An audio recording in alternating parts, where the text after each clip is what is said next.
My name is Gina, and this is the story of how my life fell apart and then came back together.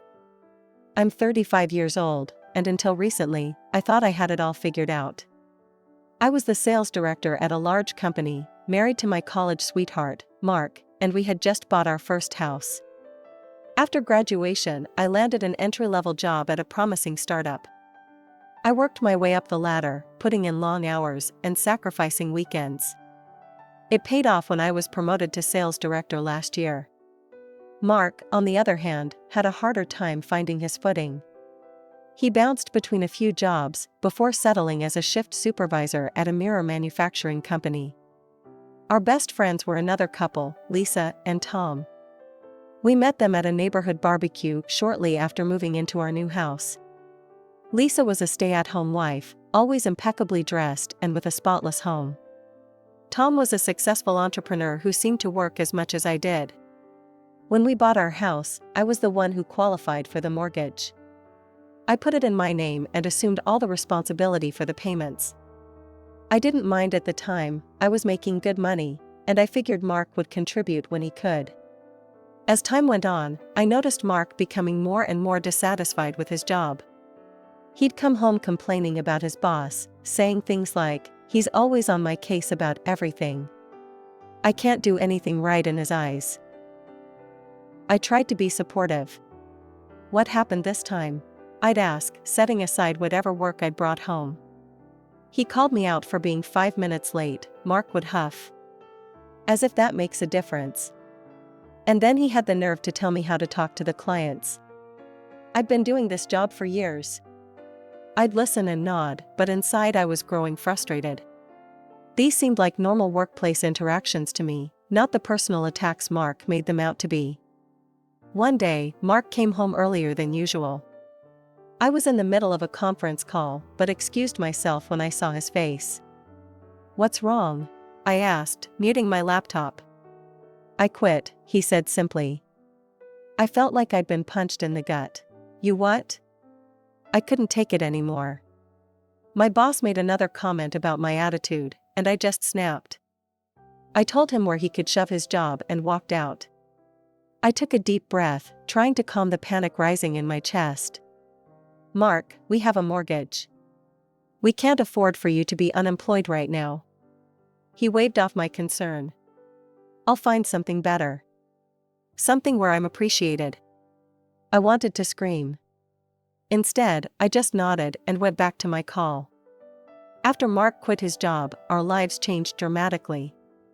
I took on extra shifts and increased my workload, desperate to keep up with our mortgage payments and daily expenses.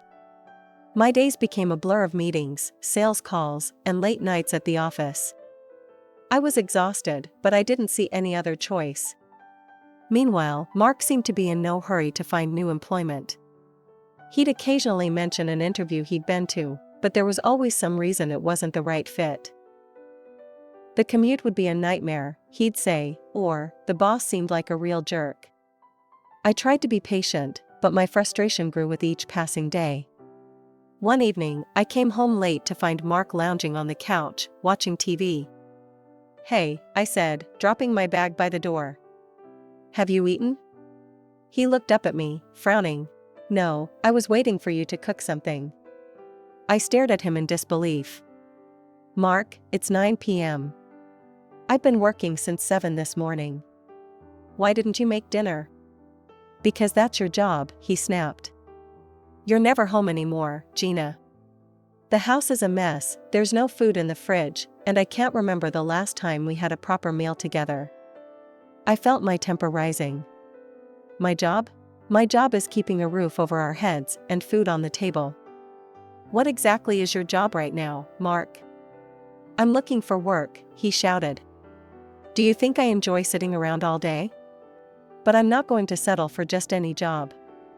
I deserve better than that." I took a deep breath, trying to calm myself. "I understand that, but we can't afford for you to be so picky right now. We have bills to pay." "Always about the money with you," he muttered. "What happened to supporting each other through thick and thin?" "I am supporting us," I said quietly. "But I need you to meet me halfway." Please, just try harder to find something. Anything. We can reassess once we're more stable. Mark didn't respond. He just turned back to the TV, effectively ending the conversation. I went to bed hungry and angry that night, wondering how much longer I could keep this up.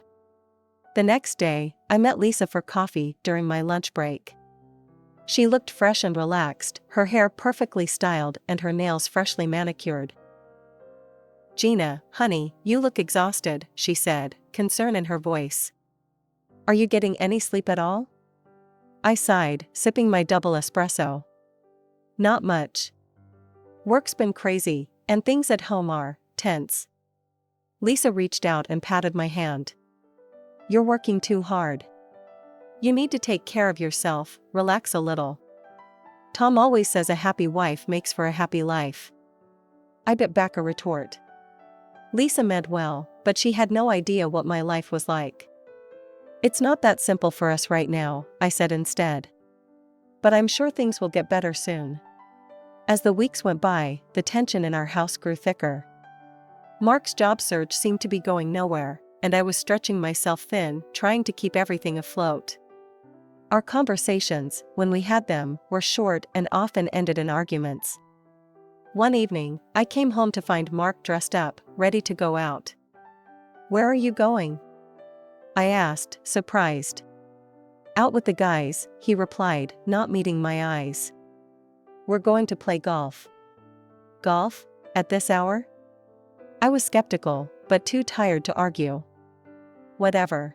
Have fun." As he left, I couldn't shake the feeling that something wasn't right. But I pushed it aside, focusing instead on the mountain of work I'd brought home. The next day, I decided I needed a break. I took a rare day off from work and planned to surprise Mark with a weekend getaway. When I called to tell him, he seemed distracted. "This weekend? I can't. I've got plans with the guys again." I felt my heart sink. "Again? Can't you reschedule?" "No, it's important. Sorry, babe." He hung up before I could respond. Frustrated and hurt, I called Lisa. Maybe she and Tom would want to do something. "Oh, Gina," Lisa's voice was apologetic. "We'd love to, but Tom and I are visiting my parents this weekend." "Rain check?" I agreed, trying not to sound as disappointed as I felt. It seemed like everyone had plans except me. On a whim, I decided to go shopping. Maybe a little retail therapy would lift my spirits. As I was browsing through a department store, I heard a familiar voice. "Gina, what are you doing here?"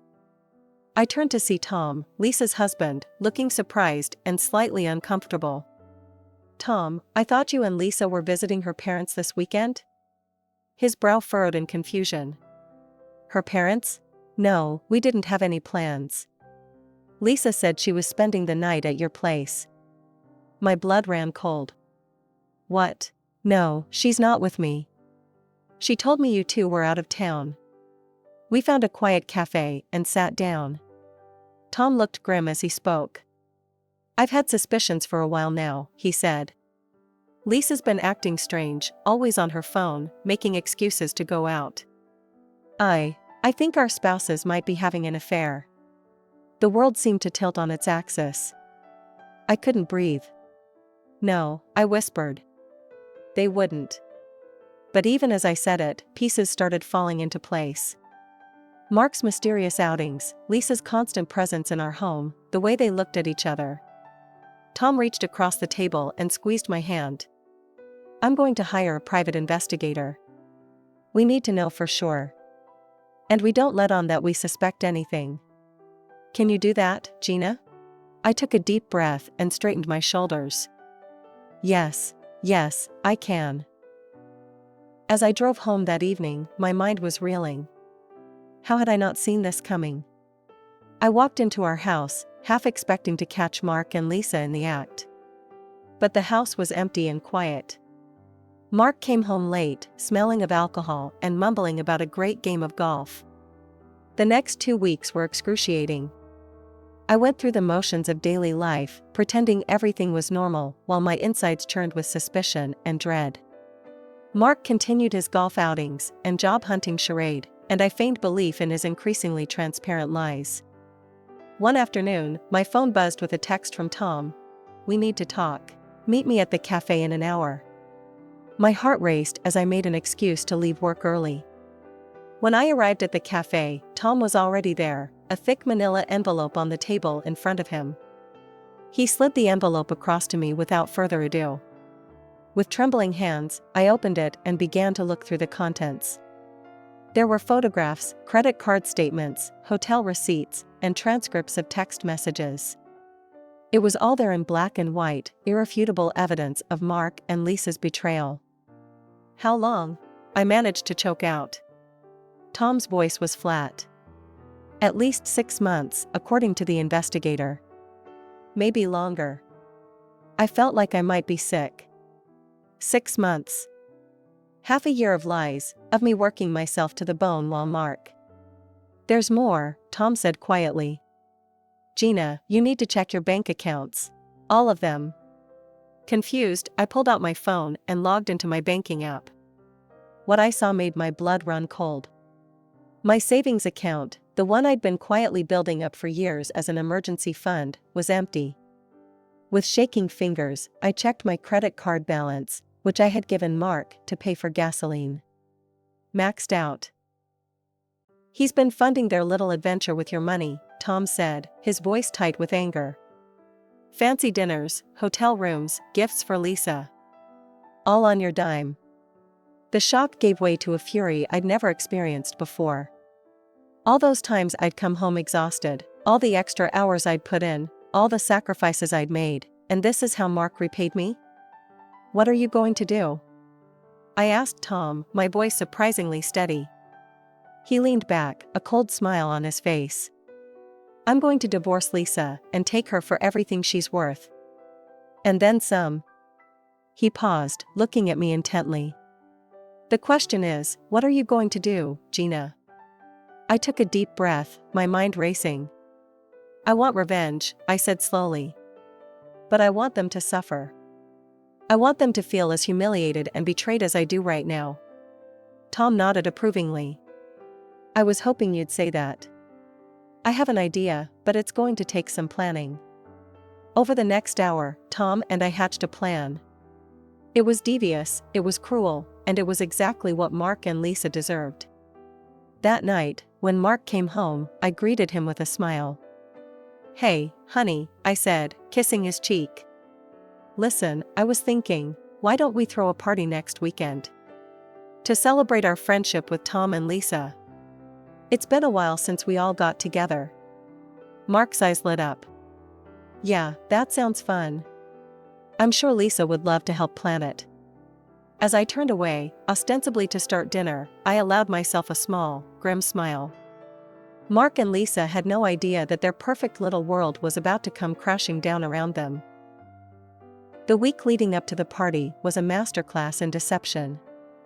I threw myself into the preparations with a manic energy, playing the role of the perfect hostess. I called Lisa daily, discussing menu plans and decorations, all while picturing the look on her face when her world fell apart. The day of the party arrived, and our house was transformed. I had outdone myself with the decorations and food, determined that everything should be perfect for the grand finale. Guests started arriving in the early evening. I played the gracious host, making small talk and ensuring everyone's glasses were full. Tom arrived alone, explaining that Lisa would be there shortly. She was picking up a special dessert. When Lisa finally swept in, she was the picture of domestic perfection.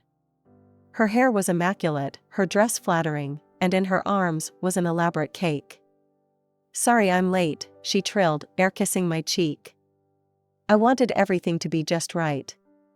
As the evening progressed, I watched Mark and Lisa carefully. To the casual observer, there was nothing untoward in their interactions. But now that I knew what to look for, their stolen glances and subtle touches were glaringly obvious. Finally, as the sky outside darkened, Tom stood up and clinked his glass for attention. "Everyone, if I could have your attention please," he said, his voice carrying across the room. "Gina and I have prepared a little entertainment for you all." If you'd like to gather outside, we've set up a screen for an interesting film. There was a murmur of excitement as our guests filed out onto the back lawn. Mark looked at me, confused. "What's this about?" he asked. I smiled sweetly. "Oh, just a little trip down memory lane. Come on, you don't want to miss this." Outside, everyone settled onto blankets and chairs, facing the large screen we'd set up. Tom started the projector, and at first, it showed innocent scenes, the four of us on various outings, laughing and having fun. I saw Lisa relax, probably thinking this was just a sentimental slideshow. How wrong she was.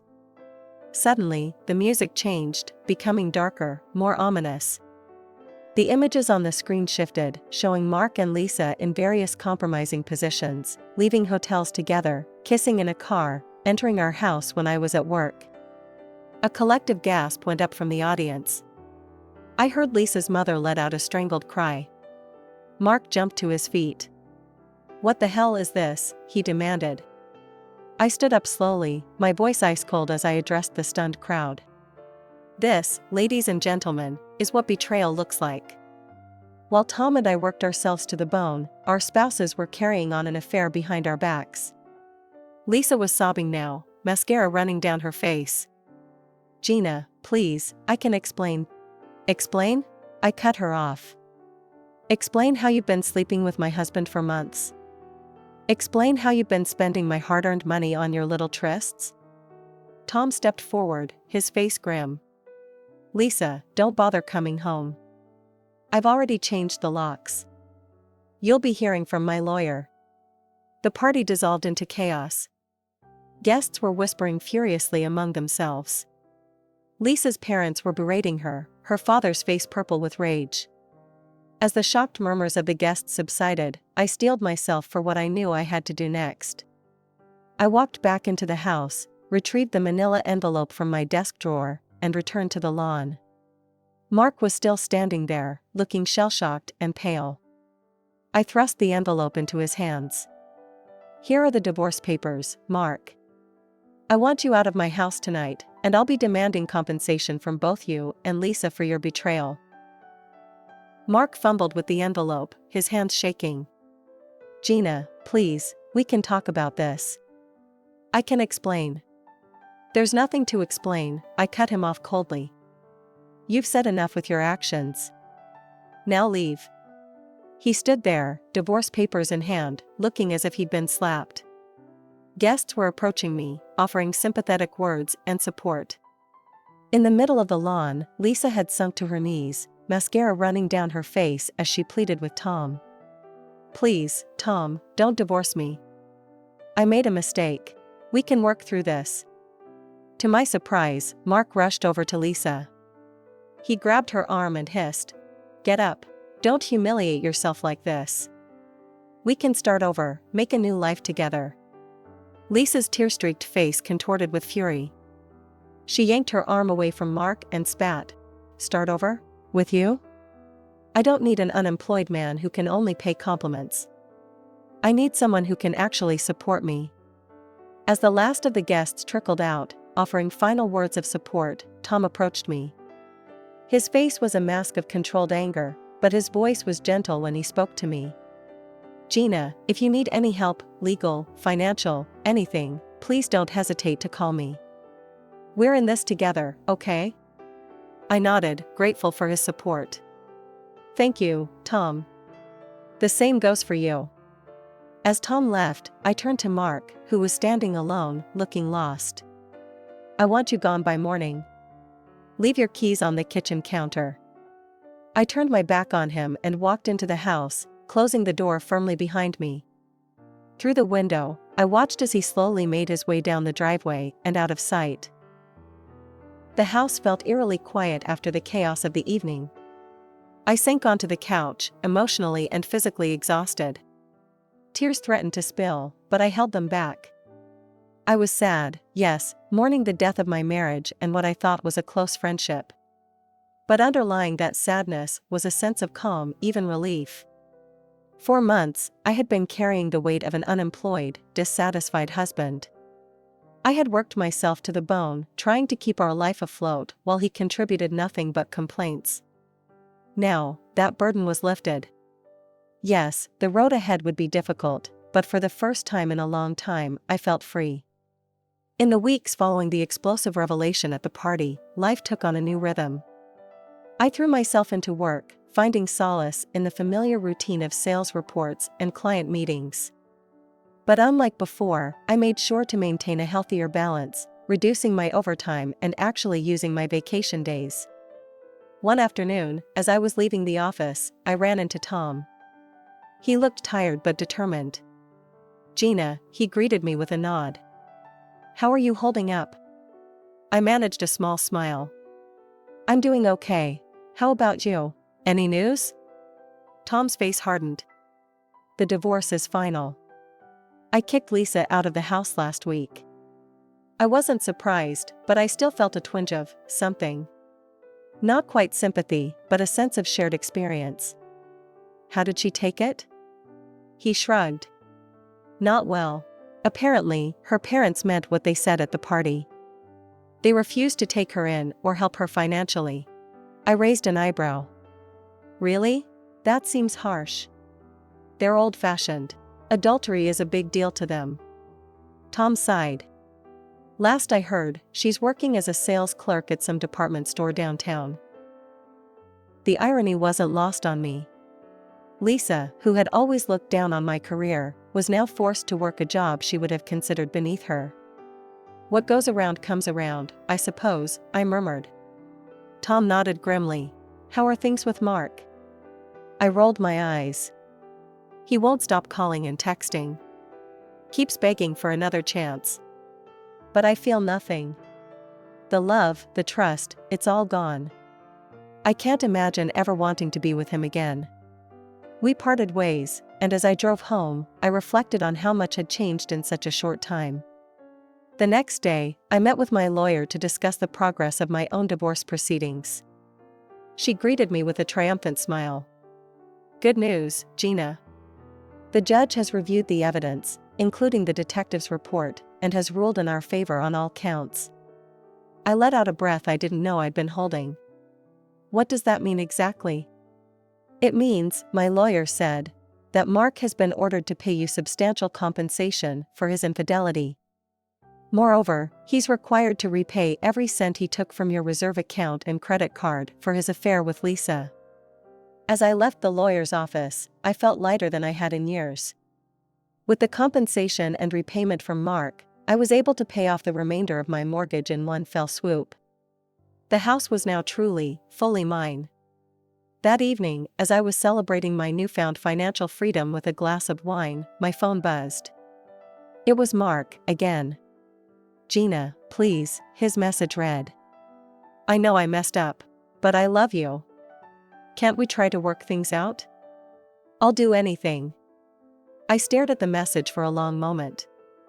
Once, those words might have moved me. Now, they just left me cold. I typed out a response. "Mark, stop contacting me. It's over. I don't love you anymore, and I don't want to try again. Please respect my decision and leave me alone." I hit send and then blocked his number. It felt final, decisive. And it felt good. Life has a funny way of surprising you when you least expect it. Just when I thought I had everything figured out, that I was content with my newfound independence, fate threw me another curveball. It started innocently enough. Tom and I had been in regular contact since our respective divorces, offering each other support and companionship during this challenging time. One evening, about 2 months after my divorce was finalized, Tom called me. "Hey Gina," he said, his voice warm. "I was thinking. We've both been through hell lately. How about we celebrate our new beginnings? I could bring over a bottle of wine, and we could toast to our freedom." I hesitated for a moment, but then thought, why not? "Sure, Tom. That sounds nice. Come over around 8? When Tom arrived, bottle of expensive red wine in hand, I was struck by how different he looked. Gone was the stressed, angry man I'd seen at the fateful party. He seemed lighter, more relaxed. He'd even gotten a haircut that suited him well. We settled on my patio, the warm summer evening wrapping around us like a comfortable blanket. As we sipped our wine, our conversation flowed easily, punctuated by laughter and moments of shared understanding. "You know," Tom said, refilling our glasses, "I never thought I'd say this, but I'm actually grateful for what happened. It opened my eyes to so much." I nodded, understanding completely. "I know what you mean. It's like, we're finally free to be ourselves." As the night wore on and the wine bottle emptied, I found myself noticing things about Tom I'd never paid attention to before. The way his eyes crinkled when he smiled, the gentle timbre of his laugh, the strength in his hands as he gestured while talking. I'm not sure who made the first move. One moment we were laughing about some shared memory, and the next, we were kissing. That night, Tom and I crossed a line we'd never even considered before. When morning came, I woke up to find Tom already awake, watching me with a mixture of affection and uncertainty. "Gina," he said softly, "about last night." Last night was unexpected, but it felt right. "Maybe we could date? Take things slow, see where this leads?" I found myself nodding, a smile spreading across my face. "I'd like that, Tom." Over the next few weeks, Tom and I embarked on a new journey together. We went on proper dates, dinners, movies, long walks in the park. To my surprise, Tom revealed a romantic side I'd never seen before. He brought me flowers, left sweet notes for me to find, and always seemed to know just what to say to make me smile. "You know," I said to Tom one evening as we cuddled on my couch, "I never would have predicted this." He chuckled, pressing a kiss to my temple. "Life's full of surprises, isn't it? But I have to say, this is one surprise I'm very grateful for." As I snuggled closer to him, I found myself agreeing wholeheartedly. We weren't looking too far into the future yet, both of us knew the importance of living in the present. But for the first time in a long time, I felt hopeful about what that future might hold.